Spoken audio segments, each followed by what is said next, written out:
inilah Nabi kita, Rasul. Lepas apa bagi sebab? Liyuqarribuna ila Allahi zulfa. Dia jawab dalam Quran. Quran cerita kepada kita, ada di antara jawapan bila ditanya kenapa sebab batu, dia kata liyuqarribuna ila Allahi zulfa, supaya mendekatkan diri kami ni kepada Allah sedekat-dekatnya. Jadi wasilah tu. Ada apa dia panggil? Dia panggil perantaraan. Sedangkan Allah ini tidak berhajat kepada perantaraan. Rasul daripada Nabi Adam alaihissalam sampai kepada Nabi kita sallallahu alaihi wasallam, tidak ada rasul dan tidak ada nabi yang mensyariatkan perantaraan di antara Allah dan manusia. Tak ada. Yang ada tu ikhlas. Ini yang sesat. Jadi poin saya tadi ialah bila tidak ada rasul sesat. Bila ada rasul, rasulnya muhimmatu, tugasnya ialah mengembalikan manusia ini semula kepada Allah. Jadi hari ini kita memperingati rasul. Nak kena ingat tu sebab apa rasul diutus. Jangan sambung saja tapi kita tak tahu pasal apa kita sambung. Sepatutnya maulid rasul ni hari-hari lah kita sambung. Tapi jangan cuti hari-hari lah. Cuti hari ni lah ya. Sepatutnya hari-hari lah. Sebab apa? Sebab semua hidup kita ni rasul menjadi qudwah kita. Laqad kana lakum fi rasulillahi uswatun hasanah liman kana yarjullaha wal yawmal akhir wa dzakarallaha katsiran. Demi sesungguhnya pada diri Rasul itu bagi kamu merupakan contoh tauladan yang paling baik. Laqad kana lakum fi rasulillahi uswatun hasanah. Uswah artinya qudwah ataupun contoh model yang paling baik. Bagi siapa? Liman kana yarjullaha wal yawmal akhir. Bagi orang yang mengharapkan Allah dan mengharapkan hari akhirat. Wa dzakarallaha katsiran, dan mengingati Allah dengan sebanyak-banyak. Ujung ayat tadi, liman kana yarjullah, bagi mereka yang mengharapkan Allah. Balik tadi tu. Kenapa mengharap Allah? Kerana Allah Ta'ala itu Tuhan kita yang menciptakan kita, yang merezekikan kita, yang memberi segala-galanya bagi kita, yang menentukan hidup kita, yang menentukan mati kita. Mengapa tidak Allah Ta'ala itu dijadikan sesuatu yang paling penting dalam hidup kita? Allahu ghayatuna. Allah itu matlamat hidup kita. Liman kana yarjullah wal yawmal akhir, dan hari akhirat, mengharapkan hari akhir.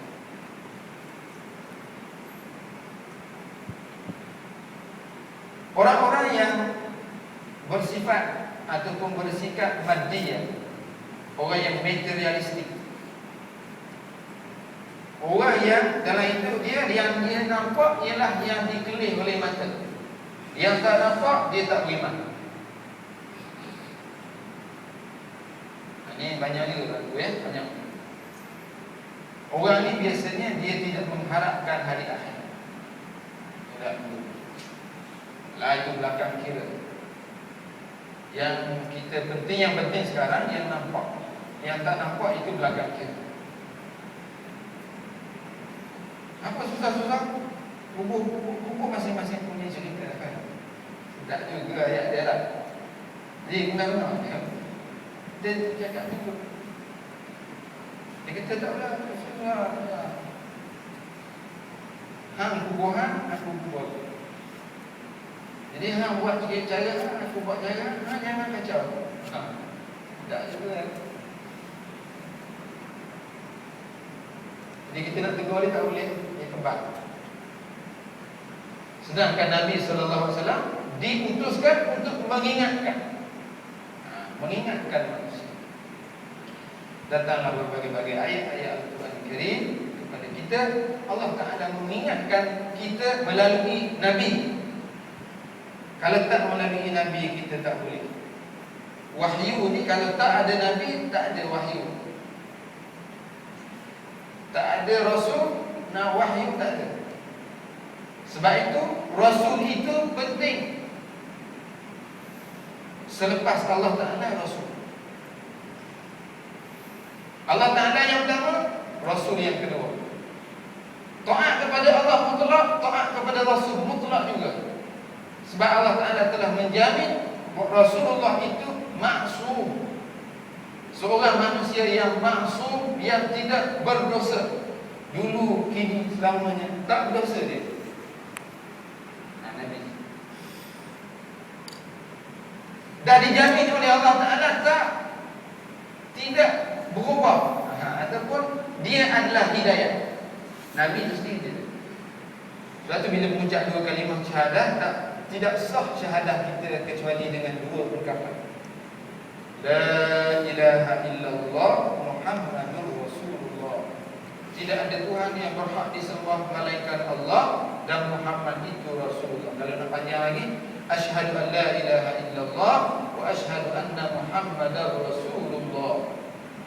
Aku bersaksi bahawa sesungguhnya tidak ada Tuhan yang berhak disembah melainkan Allah, dan Muhammad itu, aku bersaksi juga bahawa Muhammad itu adalah Rasulullah. Yang ini standard, tak boleh kita nak kerat dia. La ilaha illallah cukuplah, Muhammad Rasulullah tak payah. Tak boleh. Sebab itu pentingnya Rasul dia bersama, dirangkaikan dengan Allah dan Rasul. Ya ayyuhalladzina amanu athi'u Allah wa athi'u Rasul wa ulil amri minkum. Wahai orang-orang yang beriman, taatlah kamu kepada Allah, taatlah kamu kepada Rasul, wa ulil amri minkum, dan orang-orang yang memerintah di kalangan kamu. Yang ketiga baru pemerintah. Yang pertama, taat kepada Allah. Taat kepada Allah dan Rasul diletakkan ati'u. Apa Ya ayyuhalladzina amanu ati'u Allah wa ati'u Rasul. Taat kepada Allah, taat kepada Rasul disebut secara selari dan selaras. Wa ulil amri minkum. Selepas itu baru wa ulil amri minkum. Selama mana pemerintah itu taat kepada Allah dan Rasul, selama itu kita kena taat kepada dia. Kalau dia tak taat kepada Allah dan Rasul, tidak ada la ta'ata li makhluqin fi ma'siyatil khaliq. Tidak ada taat kepada makhluk dalam melakukan maksiat kepada Allah. Standard, tegas. Itu Rasulullah. Sebab tu Nabi kita tengok sejarah ya. Tuan-tuan kena baca sejarah. Dengan saya ni ada sejarah ni banyak kan buku, macam buku. Ini buku terkini lah saya beli ya. Syama'il Muhammadiyah. Bahasa Indonesia tapi bahasa mudah lah. Bahasa macam kita juga lah. Sebisa Indonesia yang telah di Malaysia kan. Tak ada beza sangat. Bahasa Indonesia Hamka ya. Ataupun Za'far Za'far, Pendeta Za'far. Syama'il Muhammadiyah ini menceritakan tentang keunggulan seorang Rasul, namanya Muhammadun sallallahu alaihi wasallam. Muhammadun sallallahu alaihi wasallam. Ada kemarin saya baca syair Arab. Syair itu berbunyi Muhammadun basyarun wa laysa kal bashar. Muhammad itu manusia tapi tak serupa dengan manusia lain. Bagaimana itu tak serupa manusia lain? Innahu yaqutun bainal hajar. Sesungguhnya Muhammad itu yaqut, adalah permata yaqut. Apa ya bahasa Indonesia kita yaqut? Yaqut lah. Sebab saya search dalam internet Yaqut, Y-A-K-U-T, dia keluar permata. Betul lah tu. Dia keluar permata merah Ada dalam komputer ya. Delima dah, delima lain. Tapi cantik macam delima ya. Yang disebut dalam syair ini, innahu yaqut. Sesungguhnya Muhammad itu yaqut. Diumpamakan samalah seperti permata yaqut bainal hajar, di antara permata-permata yang lain.